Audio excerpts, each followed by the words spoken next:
Ani maqaan koo barattuu Beeker Dastaan jedhama. Kutaan baradhu kutaa arfaffaadha. Amma kan isiniif qaba'ee dhiyaa walaloodha. Mata dureen isaa dhugaa jedha. Kufaatii kan kee gubadhee otoo si faana bitin tiru yaada kee malee jiraachuu ani danda'u yaa tiru. Keessa keetu keessa kooti dafee siif gala yaadni koo qalbiin koo si faana dhooti si faana tola faanni koo. Situ bakka dhibee kiyya yaadatee argee kenna dheeru neetworkii miti xiiqadha kan walitti nu fideeru. Gaafa haqni kee jallatu seenaa kee bara dhibbaa kanaaf garaan koon jaallatu keessa kiyyatu na jibba. Imimmaan kee arguun fedhu otoo imimmaan cobsita gaafa haqni jallatu ammoo dhugaa tasgabbiin obsita.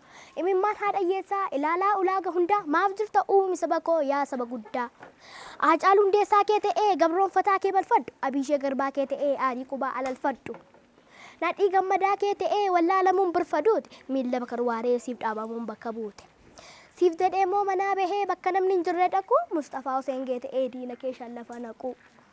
Mataa sirrii kee ta'ee gabrummaa kee na hambisu alinyii cirrii kee ta'ee xiyyaara gobee gombisu.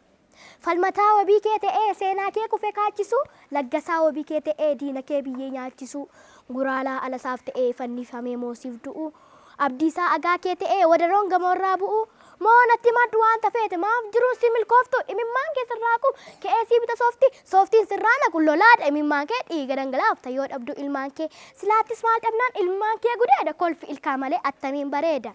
Imimmaan keetu haqa haqan qabne kooru kanaaf imimmaan kee dafee fida kooru akka rooba arfaasaa isa ganna keessa haqaa bu'aa oola ilmi haadha hiyyeessa dibbee kee dhaaddo haqaan harka reeb eessa jirta dhugaa kootti laaddu deeb eessa jirta dhugaa ka'ii bakka teessu siwwaama maaliif nan dhageessu ija diimeeffatee yoo sabni nu goolu galmeen haadha hiyyeessaa yommuu jala goolu yommuu abbaan sobaa dhaabee deemu huuru eessa jirta dhugaa eessaan si abuuru si qodachuuf hankoora bajjii tattalaare barbaacha keenjoora ijoollee mantalaare anoo barbaacha keenjoora biyya keessa edaaman maramtee asnu jalateessa fagoo jirta seenee si barbaanna uno atoo ukkaamamtee suuqateessa kuno karaa baatu dhabdee manajii mootummaa darbaan si dhawwatee dhimmo jiiloogummaa turistoota hangantootaa nageenya eeguu isa waajjira haqaatiin galmee jala oolte waajjira poolisii balbala nageessee biiroo barnootaa teessoo jala teessee immi firoottamii firanqee keessumaa kan intala adaadaa kan ilma eessumaa.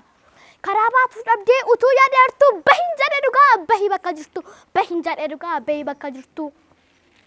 Eebbifamee bahee ilmi haadha hiyyeessaa yoo dorgommii dhaqu maqaa isaan dabarsan kiisii isaa calalliirraa utuu qabxii qabu utuu sammuu qabu qarshii fira dhabee kan rakkinni goonu faashinii mata'ee yaala biyyaa firaa dhimma barbaaddeetiin yoo dhaqxe waan jira akkuma beektu gaaffii tokko jira harkama miillaatiin as dhufte siin jedhu miilla jette jennaan argaamaa siif fedhu harka jette jennaan garuu baga nagaan dhufte kee harka si fuudhu harkaan deemuun kun ammoo yoomiyyuu safuudha namni harkaan deemu abuudha ka abuu namni harkaan hin deemu safuudha ka safuu waan dhaggeeffataniif guddaa galatooma.